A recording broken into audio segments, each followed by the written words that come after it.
का जो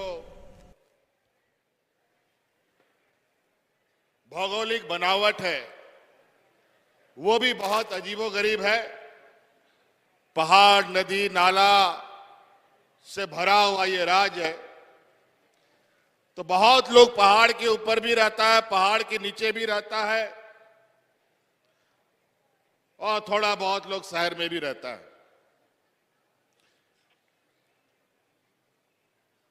लेकिन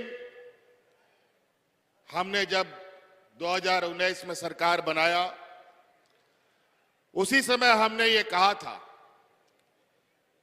कि जो हमारी सरकार है, ये सरकार रांची हेडक्वार्टर से चलने वाला सरकार नहीं है, ये सरकार गांव से चलने वाला सरकार है। और इसीलिए आज जगह जगह पूरे राज्य में घूम घूम कर हम यही देखना चाह रहे हैं कि हमारे गांव में सरकार की आवाज, सरकार की योजना, सरकार की लोग आपके यहां पहुंचते हैं कि नहीं पहुंचते। सरकार आपके द्वार का ये चौथा चरण का कार्यक्रम है और इस दौरान अनेकों बार मुझे जो बताया गया, चतरा जिला पहला या दूसरा स्थान है जो सबसे अधिक शिविर यहां पर लगा। 200 से भी अधिक शिविरें पंचायत, गांव, टोले में लगे और लाखों आप लोगों के आवेदन आए, उनका समाधान भी हुआ। आज फिर से आपके पास आपके इस सरकार आपके द्वार के कार्यक्रम में विभिन्न जिलों से होते हुए यहां चतरा हम लोग आए हैं। आज इसी बीच हमारे साथ हमारे माननीय मंत्रिमंडल सहयोगी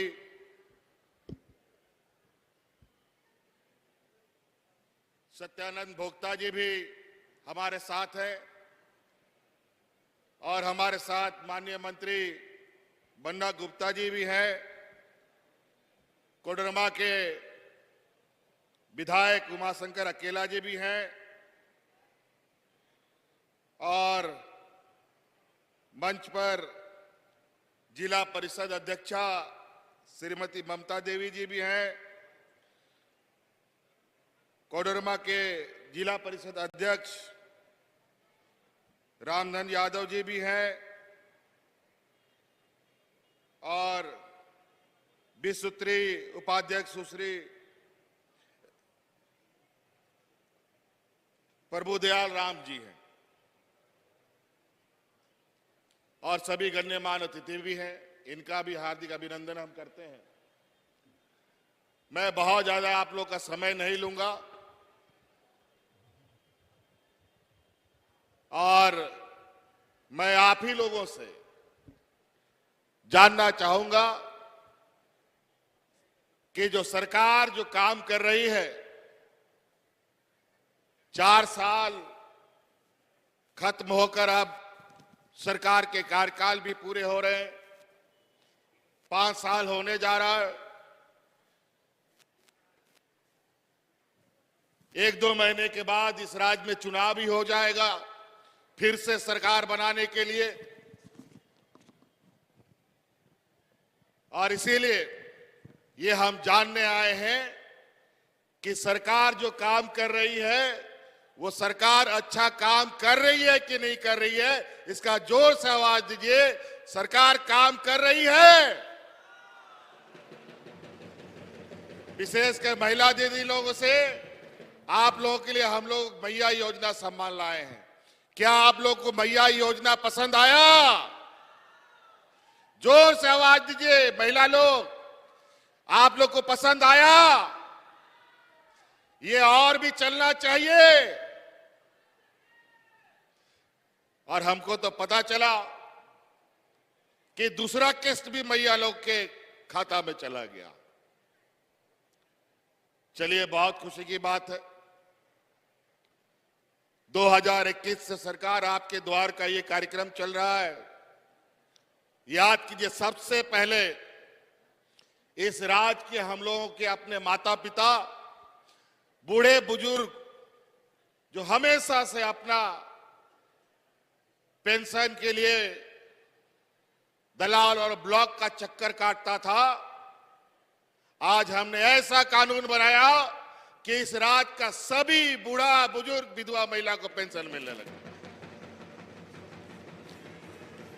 आज दिया लगा करके, टॉर्च लगा करके भी ढूंढोगे, कोई बुजुर्ग बिना पेंशन का नहीं मिलेगा, कोई विधवा महिला बिना पेंशन का नहीं मिलेगा। ये देश का पहला सरकार है जो इस राज्य के अपने सभी बुजुर्गों को पेंशन देने का काम करता है। हमको पता है कि इस राज्य में कितनी गरीबी है। बेचारा बूढ़ा माँ बाप, घर में बड़ा परिवार, बेटा मजदूर, हालात ऐसे भी रहे हैं कि कई जगह बूढ़े माँ बाप को घर से भी बाहर निकाल देता है। लेकिन अब बूढ़े माँ बाप को कोई घर से बाहर नहीं निकालेगा, क्योंकि हर महीना माँ बाप को 1000 रुपया का पेंशन सरकार दे रही है। अब उसके बाद मैया सम्मान योजना आया।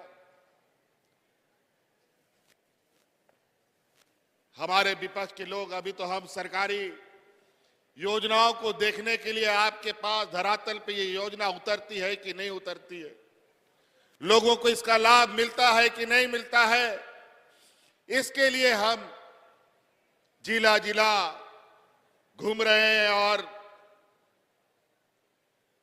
वास्तविकता की जानकारी ले रहे हैं। और आज हमारे विपक्ष के लोग बोलते हैं कि ये दीदी मैया योजना सरकार बनने समय क्यों नहीं चालू किया, क्यों नहीं लागू किया, अभी चुनाव आया तो क्यों लागू किया। अरे नालायक बेईमानों, याद करो, सरकार 2019 में बना, उसके बाद कोरोना कौन लेके आया विदेश से, जरा बताओ। जो दूसरे देश में कोरोना फैला था, वहां से कौन ढो करके लाया, ये बताओ। और पूरा देश में 2 साल तक कोरोना का बादल छाया रहा।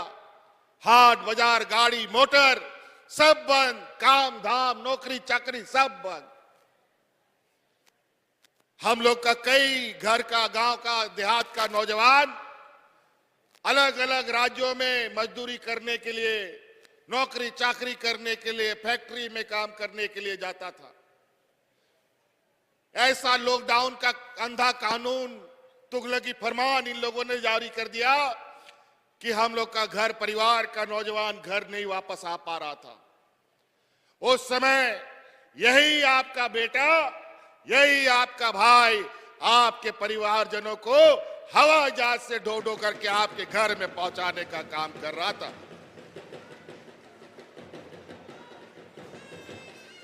बताए कोई देश में झारखंड से पहले कोई अपने मजदूरों को लाने का काम किया हो?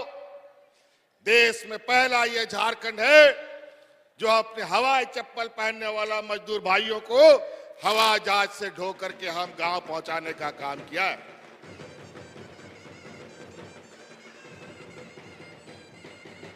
दो साल तक जहां डॉक्टरों की कमी, अस्पतालों की कमी, दवाओं की कमी, ऐसे हालात में ऐसी महामारी ऐसे गरीब पिछड़े राज्य के लिए एक अभिशाप होता है। और उस समय हम अपने फंसे हुए अलग अलग राज्यों में 7 समुंदर पार लोगों को हवाई जहाज से, ट्रेन से, बस से ढो ढो करके हम ला रहे थे। और ये लोग ऐसा हालात पैदा कर दिया कि ये मजदूर अलग अलग राज्यों में फंसे, ये लोग ट्रेन में कट के मर गया, महिलाएं चलते चलते सड़क में बच्चों को जन्म दे रही थी। ये ऐसा बुरा हाल कर दिया था इन लोगों ने। लेकिन उन लोगों के लिए गाड़ी नहीं चला, कई लोग आधे रास्ते में लोगों ने दम तोड़ दिया, लाखों किलोमीटर पैदल चलने के लिए मजबूर हो गए, लेकिन इनके आंख में एक आंसू नहीं टपका। और उस समय हम लोगों ने यह संकल्प लिया, हम लोग हर हाल में अपने मजदूरों को लाएंगे। उसके बाद पीछे पीछे और भी राज लोग हिम्मत किया और अपना मजदूरों को लाने का काम किया। और कोरोना में जो स्थिति बनी, आम दिन जब डबल इंजन की सरकार थी, यही भारतीय जनता पार्टी का सरकार 2019 के पहले, कोई कोरोना नहीं था, कोई महामारी नहीं था, कोई लॉकडाउन नहीं था, लेकिन उस समय दर्जनों लोग हाथ में राशन कार्ड ले लेकर के भात भात करते मरा था। लेकिन हम लोगों ने 2 साल कोरोना के इस भयावह दिन में एक भी मजदूर को यहां भूख से नहीं मरने दिया, एक भी मजदूर को हमने नहीं मरने दिया। और वो इसलिए नहीं मरने दिया कि इस राज्य की हमारी महिला दीदियों ने सरकार के साथ खड़ा होने का संकल्प लिया। याद कीजिए 2019 का वो दिन जब गांव-गांव, पंचायत में महिलाएं फ्री में खाना बना करके मजदूरों को खिलाने का काम करती थी। और उसी समय हमने यह संकल्प लिया कि हम इस राज्य की अपने आधी आबादी को मजबूत करेंगे, उनको अपने पैरों में खड़ा करेंगे। और आज हमें पता है राज्य की हालात, गांव की हालात, यहाँ के समाज के लोगों की क्या स्थिति है। आज गांव देहात में इतने इतने गरीब लोग हैं कि छोटा छोटा काम के लिए कभी किसी को बीमार हो जाए, कोई स्कूल में बच्चा का फीस भरना पड़े, तो अगल बगल के लोगों से या महाजनों से उधार लेना पड़ता है। लेकिन हमने संकल्प लिया है, आने वाला 5 साल के अंदर हर एक घर में 1-1 लाख रुपया पहुंचाएंगे, किसी से भीख मांगने की जरूरत नहीं पड़ेगी। ना आपको महाजन से उधारी लेना पड़ेगा। और अभी हमको पता चला है हमारे विपक्ष के लोग कि आज दीदी मैया की योजना के काट में कोई नया योजना लेके आने वाले हैं। ये बस चुनावी जुमला है इनका। 20 सालों तक इन लोगों ने राज किया, क्यों दीदी मैया योजना नहीं चालू किया, क्यों बूढ़ा बुजुर्ग को पेंशन नहीं दिया, क्यों हमारी आने वाली पीढ़ी को संभालने वाली बेटियों के लिए सावित्रीबाई फुले योजना लाया। आज इस राज्य में कोई ऐसा बच्ची नहीं है जिसको सावित्रीबाई फुले से हम लोगों ने नहीं जोड़ा हो। आज सभी बेटियां, हमारे गरीब घर की हालात इतने खराब रहते हैं कि बेटियों को लोग बोझा मानते हैं। 10वीं 11वीं पढ़ाई नहीं कर पाती है, उसके लिए दूल्हा ढूंढने लगता है। अब ये काम बंद कीजिए। अब हमने आपके लिए, बेटियों को पढ़ाने के लिए अब सरकार पूरी जिम्मेवारी उठाएगी। अब सरकार, हमारी बेटी बोझा नहीं बल्कि संपत्ति बनकर के घर पे रहेगी।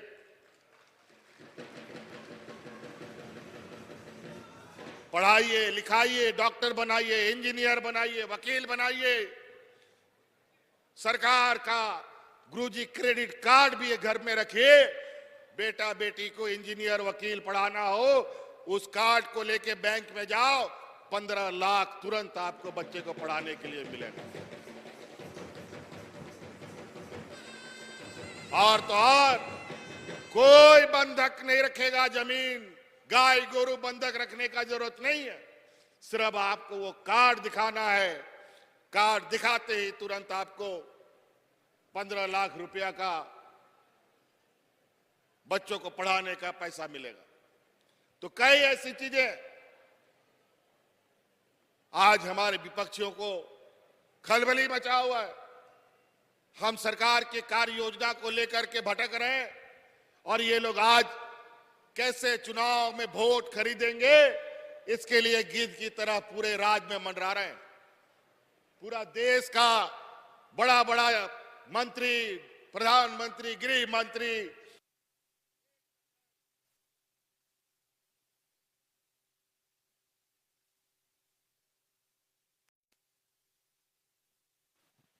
Hello hello.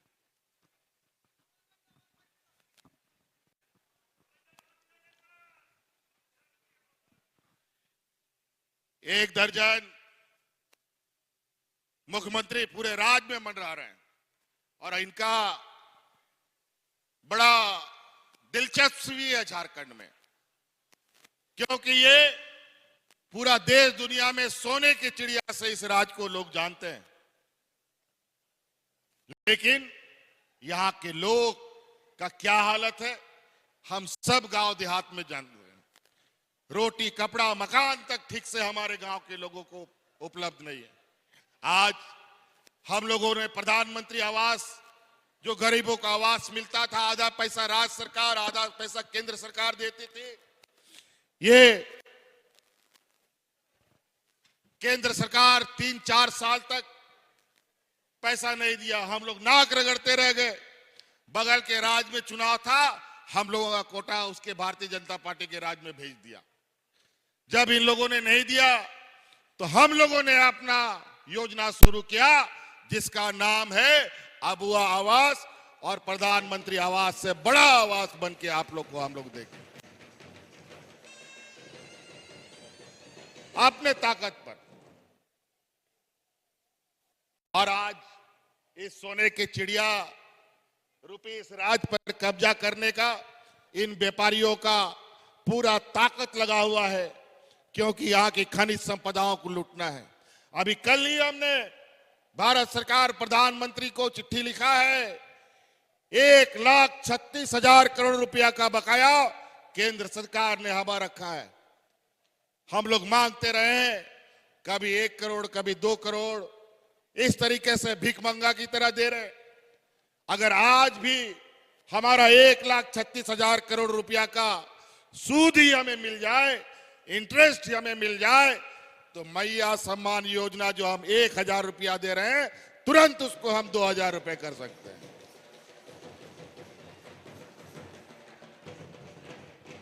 मूलधन तो छोड़ो, सूद ही हमको दे दो उसका, उतना में मेरा काम चल जाएगा। लेकिन काहे का ये देंगे? व्यापारी लोग कभी दिया है क्या कुछ? बल्कि वो सब लेने वाला लोग है। ये लोग ऐसा है कि आपका जेब से कैसे पैसा निकल जाएगा पता भी नहीं चलेगा। अभी तो मंत्री जी बता रहे थे, जब यूपीए की सरकार थी, जब हम लोगों की सरकार केंद्र में थे, तो उस समय सिलेंडर 400 टका मिलता था। आज जाके ढूंढ के ला के दिखा दो, 400 टका में कौन राज्य में मिलता है? पेट्रोल डीजल 60-65 रुपए में मिलता है, आज 100 के पार है। जबकि विदेश से जो कच्चा तेल आता है, और सबसे कम दाम में अभी विदेशों से कच्चा तेल आ रहा है, लेकिन पेट्रोल डीजल का दाम घटने को तैयार नहीं।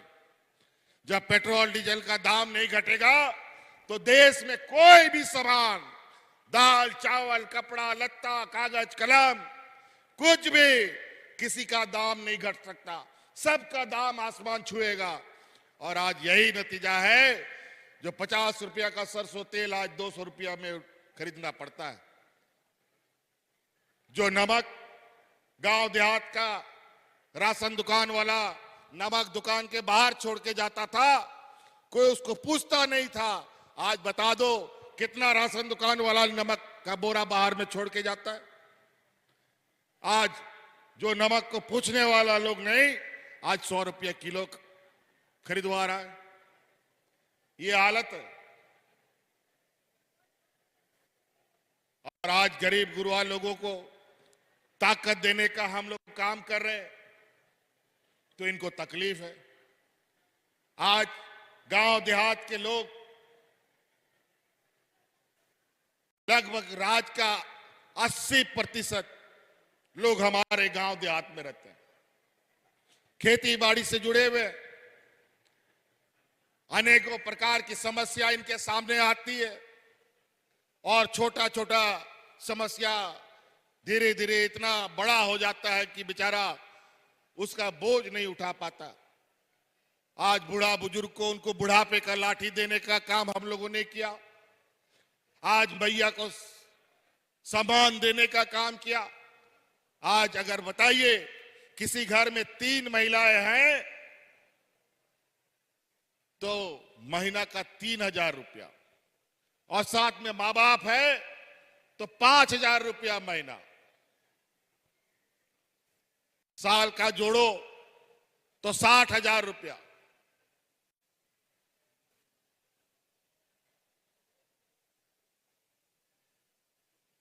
बहुत जल्द ये सरकार अब आपको अपने पैरों पर, आप जो सरकार के द्वारा बांटी जाती राशन है, इसके अलावा बाजार से आप अच्छा पौष्टिक आहार खरीद के खा सके, बच्चों को अच्छे से पढ़ाई लिखाई कर सके। आज इसीलिए तो आप लोगों का हम लोगों ने 200 यूनिट बिजली भी फ्री किया और आपका बकाया को भी हमने फ्री कर दिया है, और आपको बिजली का कोई बकाया देने का जरूरत नहीं है। और बता दें, गांव देहात में कोई बिजली का बिल मांगने आएगा तो महिला लोग उसको झाड़ू से पटक मार मार के भगाने का काम कीजिएगा। बहुत ठग लोग भी घूमता है बाजार में, बड़ी ठग है। आज के दिन में भी कोई न कोई रास्ता ये लोग निकालता है। इसीलिए आप लोग का बिचौलियों से हम लोगों ने हर समस्याओं से दूर करने का प्रयास किया है। बूढ़ा बुजुर्ग का पेंशन के लिए कितना लोग बिचौलियों से अपना घर चला लिया। बिचौली लोग बूढ़ा लोगों से कभी 200, कभी 500, कभी 100 रुपया भी तसीली करता था। अभी मैया योजना के लिए भी फॉर्म के लिए 10 रुपया 50 रुपया ले लेकर के ये लोग अपना जेब भरता था। आज वो सारा चीज खत्म। जो 50 साल का बुजुर्ग हो गया उसका ऑटोमेटिक पेंशन बनेगा। तो इसीलिए कई चीजें हैं। अगर हम योजना गिनाना शुरू करें तो सुबह से शाम हो जाएगा। 20 सालों में, और इन 4 साल जिसमें 2 साल कोरोना और 2 साल इन दुश्मनों का हमारे पीछे चोर पुलिस का कहानी करना, झूठा आरोप, आए दिन अब जेल जाएगा, अब ये मुख्यमंत्री जेल जाएगा, रोज कुछ ना कुछ अड़ंगा आपके काम में। और आखिरकार किन प्रकार लोकसभा के चुनाव में हम चुनाव में ना शरीक हो पाए, इसलिए हमको जेल में डाल दिया।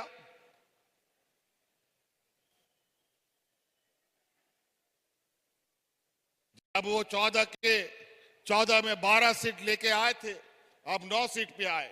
अगर मैं बाहर होता तो इनका 12 का 12 सीट हम लोग इन लोग से छीन के रहते, लेकिन इन लोगों ने हमें बंद कर दिया।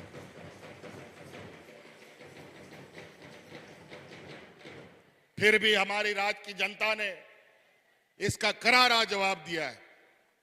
और आज मैया योजना हम चालू किया है, इसके लिए कोर्ट चला गया है। ये लोग आज यहां नौजवानों को नौकरी देते हैं, उसके लिए भी कोर्ट चला जाता है। ये लोग आप लोगों के लिए योजना का बनाते हैं, हर योजना के लिए कोर्ट चले जाते हैं।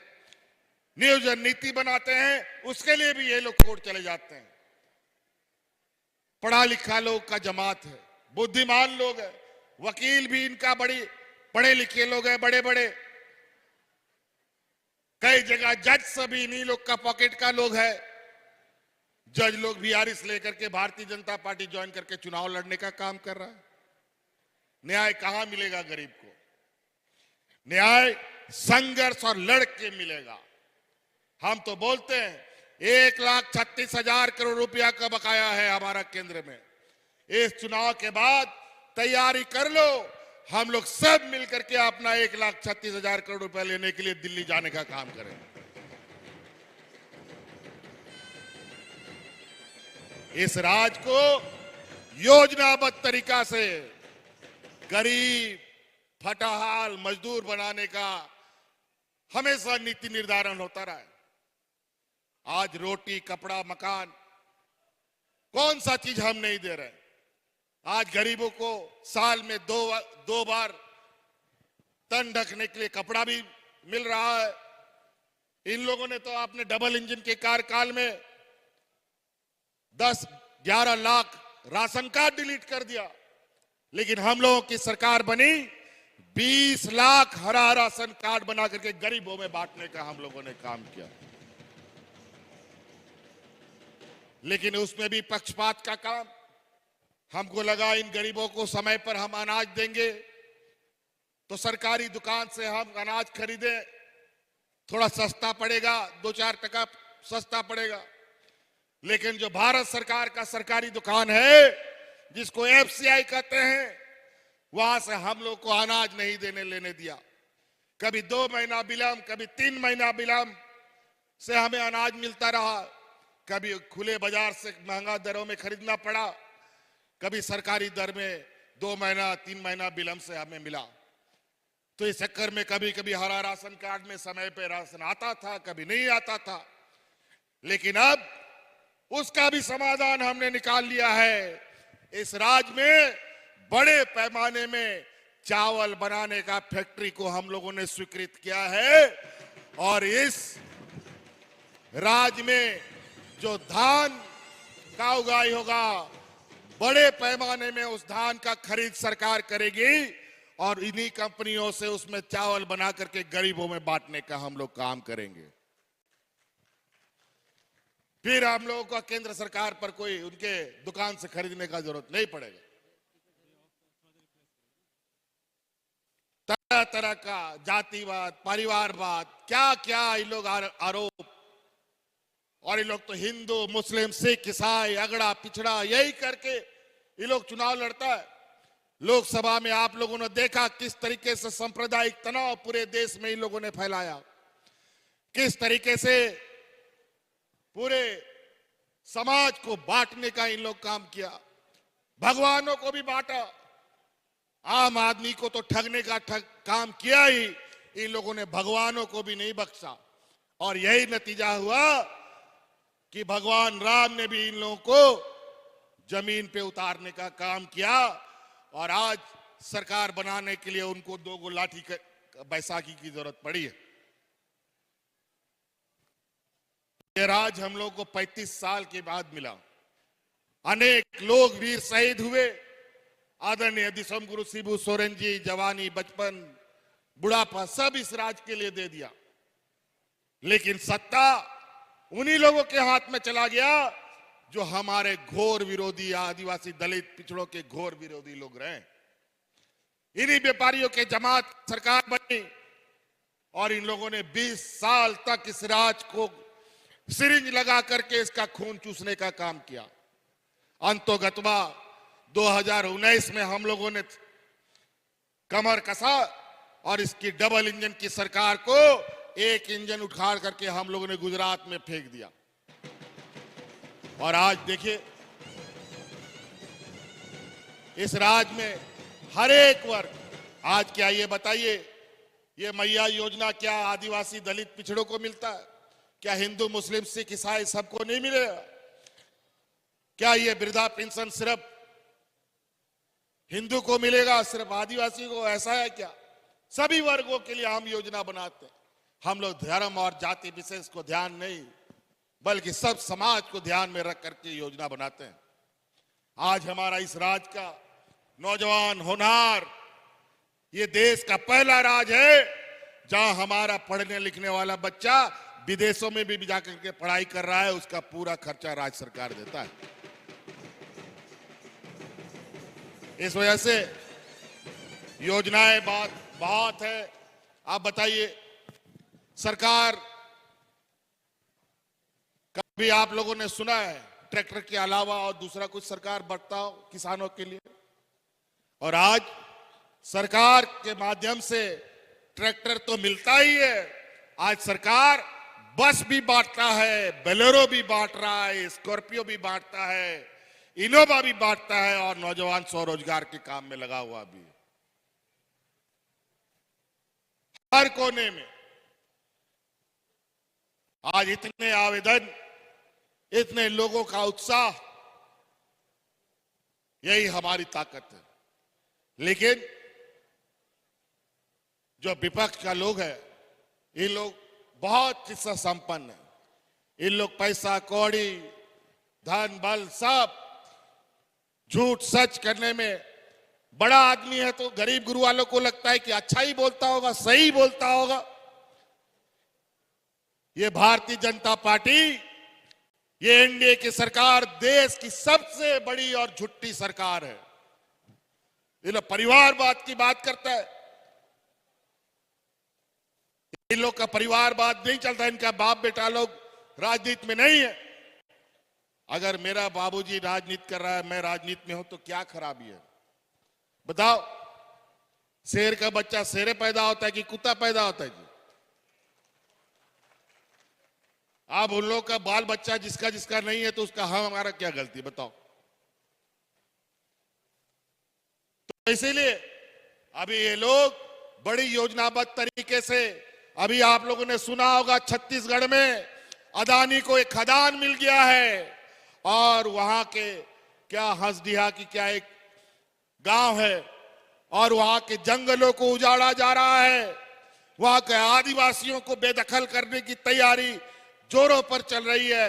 और सरकार के संरक्षण में जहां भारतीय जनता पार्टी की सरकार है, वही लोग उन जंगलों को उजाड़ने में सहयोग कर रहे हैं। अगर जंगल उजड़ गया तो देश का आदिवासी, दलित, पिछड़ा पर्यावरण सब समाप्त हो जाएगा। अब उन्हीं व्यापारियों को यहां एक एक करके बैठाने की तैयारी है। लेकिन अब आने वाला समय हम लोग ऐसा नीति निर्धारण करेंगे कि इस राज्य का जितना भी खनिज संपदा है, पहले हमारे स्थानीय लोग उसका हिसाब किताब करेंगे, तब ये खनिज संपदा राज्य से बाहर जाएगा।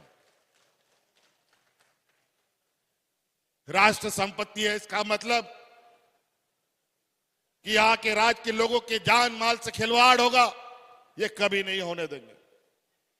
अभी तो हम लोगों ने कानून बनाया है कि 75% लोग स्थानीय रोजगार करेंगे उन जगहों पर। लेकिन हमें यह भी खबर है कि बहुत सारे लोग चतुराई से बाहर के लोगों को भी ला रहे हैं और स्थानीय लोगों को भगाने का काम कर रहे हैं। लेकिन अभी 2-4 महीना मुझे लगता है कि अभी हम लोग चुनावी समर में कूदेंगे। उसके बाद लाठी लेके निकलना होगा, इन कंपनियों के सामने खड़ा होना पड़ेगा।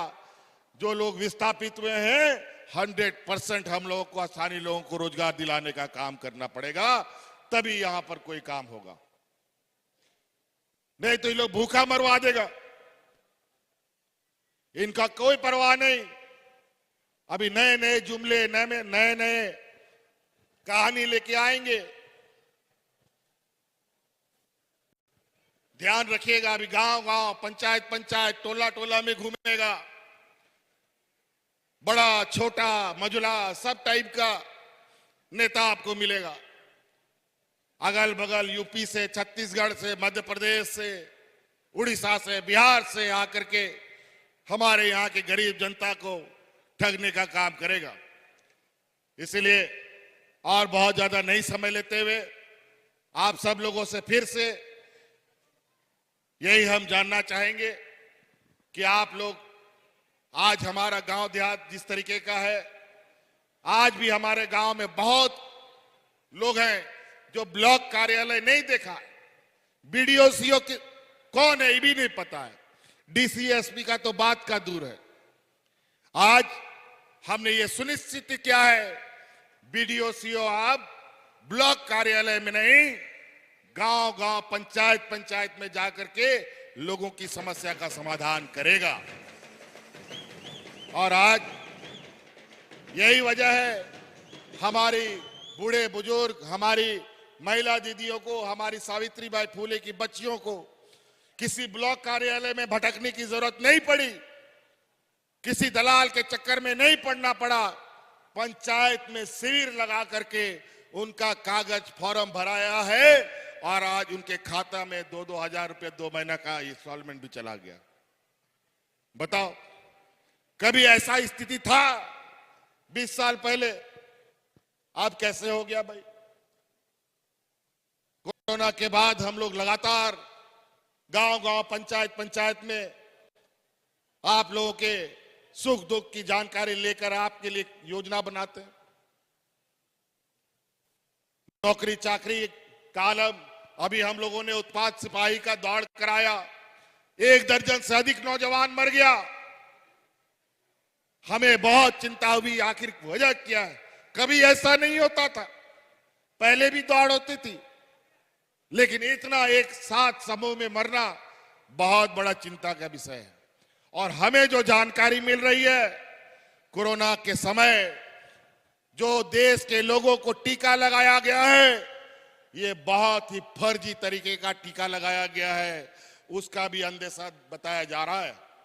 क्योंकि जिस दवा को पूरे दुनिया ने बंद कर दिया था, उस दवा को यहां बनाया गया है और उस कंपनी से यही भारतीय जनता पार्टी का लोग, यही व्यापारी लोग चंदा वसूल करके वो दवा हम लोग को सप्लाई करके हम लोग के अंदर में लगवा दिया है। आज उसका भी कारण पता चल रहा है। आज हमको भी वो इंजेक्शन लग गया है, हमको तो अब ये चिंता लग गया है, पता नहीं किस दिन हम भी भाषण देते देते लुढ़क जाए, कोई पता नहीं है। आज चलते फिरते लोग मर जा रहे हैं, सर्दी खांसी होता नहीं है, उसमें लोग की जान जा रही है। आज ये भी स्थिति हो गया। इतना कमजोर कभी झारखंड का लोग नहीं था।